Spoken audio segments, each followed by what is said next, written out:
première théorie à avoir été popularisée est la construction d'une base dans les profondeurs du triangle par des extraterrestres.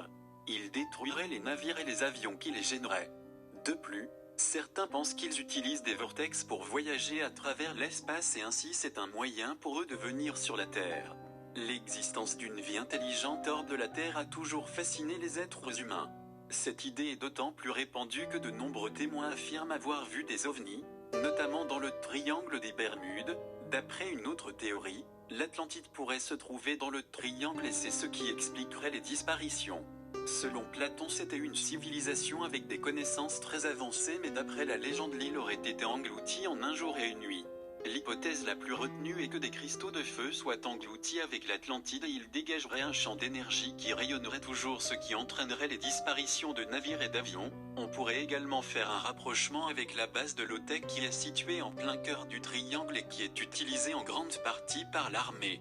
Sa mission est inconnue du grand public. Cette base est entourée de trous bleus, grottes sous-marines dépassant 100 mètres de profondeur, et il pourrait être un point de transit vers une autre dimension.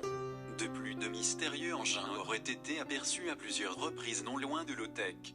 Les témoins décrivent des engins capables d'effectuer des virages très serrés et des accélérations incroyablement rapides. Pour terminer, la dernière théorie évoque la présence de trous spatio-temporels qui transporteraient les navires et les avions, se faisant engloutir dans ces derniers vers quelque part dans l'univers. Tout est lié. Maintenant, nous allons vous montrer pourquoi vous avez peut-être cru à l'une de ces théories. Le complotisme a toujours existé dans l'histoire, et il peut toucher tous les individus. Tout le monde peut devenir complotiste, car ce sont des gens ordinaires. Personne n'est immunisé aux théories du complot, car l'homme est curieux et apprécie de connaître une information dont l'autre ignore. De plus, de nos jours, le complotisme se répand beaucoup plus facilement grâce à Internet ou aux réseaux sociaux.